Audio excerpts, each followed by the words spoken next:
Sir, kailangan ba talaga yung waterproofing dito, sir? Di ba di naman kailangan yan, sir? Di naman dapat kailangan yan. Hindi.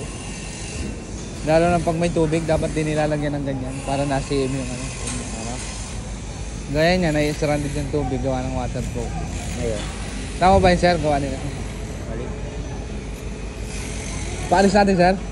Hindi, pali ka itong mali ito eh. Mali ito. Mali nga yan, sir.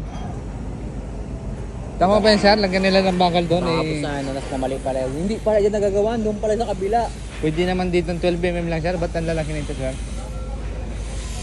Saka ang ano pati yung spacing ha.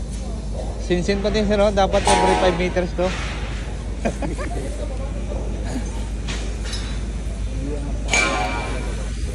Dapat ginagamit na ng tali dyan, ano lang, isa istro lang, sir.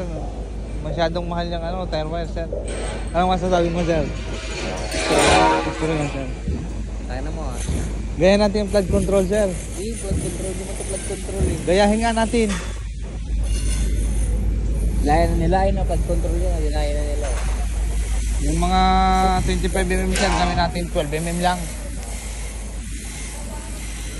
Para malaki ang kita natin, sir.